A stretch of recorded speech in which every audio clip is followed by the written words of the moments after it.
Okay, hey guys. If you got all the way this far and got to this video, that means you tested out my lesson. So I'd love if you've done that. I really appreciate it, and would dig any feedback.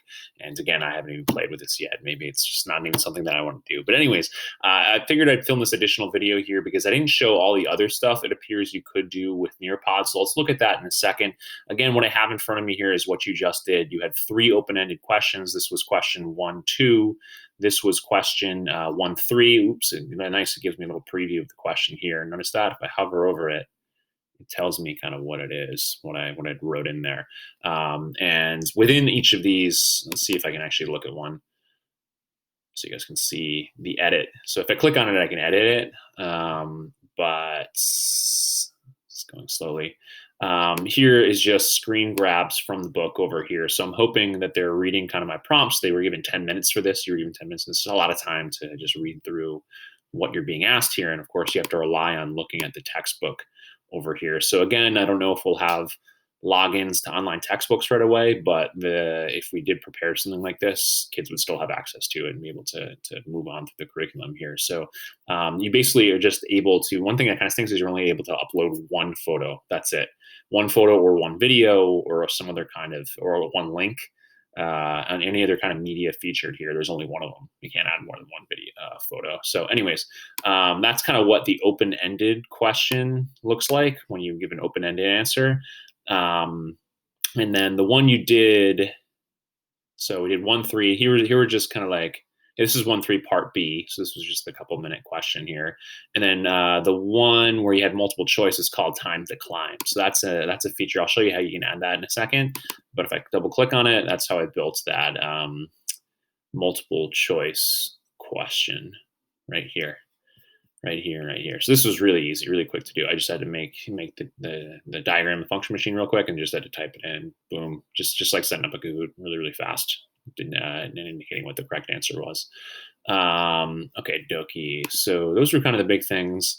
The bulletin board thing, I have no idea what that's going to look like when I actually test it, but that's called Collaborate. So I just think it was kind of a nice way to finish and just see everything from the group, see all the people what they had to say, be a reasonable experiment.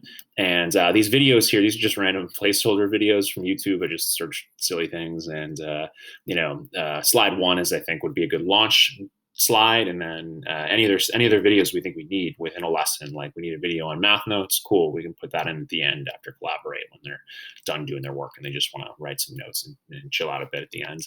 Or if we have one of the other problems we want to model in the middle, we could put a video and whatnot. So the last thing I want to see, the whole reason why I filmed this follow-up video is because when you're building out your Nearpods, like if you're just clicking, setting up a new Nearpod, you obviously don't have all this stuff. You have to click here, add slide. You can click here, add slide either. So each of the little mini tasks they do is basically a slide, right? This is just, think of this as a really fancy PowerPoint or Google Slides. So if I click this add slide, it'll pop up in this Ajax here, and we got here a whole bunch of stuff we can do. We can embed graphing calculator stuff for them to play with. I haven't really played around with this too much because there's not that much control you have with this content stuff here. This is like pre-ready to go Nearpod made content. If you click activities, the activities tab, that's the things you can kind of customize. So here you can do more. This is where I got the multiple choice questions where I can give them immediate feedback. Was time to climb. This is where I got the open-ended questions. So again, I'm looking forward to seeing what I see back in terms of data from students on that. Stuff that's cool, I think that could be cool, would be matching pairs. So that could be something good for like, or actually down here is what I'm talking about, memory tests. So memory tests could be something good for like the exponent concentration problem in chapter 3. And some of the other ones where CPM has you flip stuff over and actually get them here. So this is basically like concentration, and there's an exponent concentration problem in CPM here. So see, draw it's kind of funny. It's just you upload a picture and the kids have to draw it. So you can have fun with that too.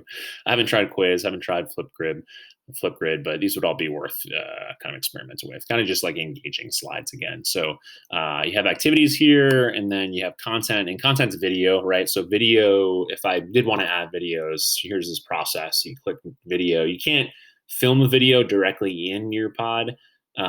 You have to just like use their library, which I don't think we can do, but you can add a YouTube video or upload a video directly, and that's about it. So if we have a YouTube channel, it'd be easy to drop it in and get a Nearpod lesson.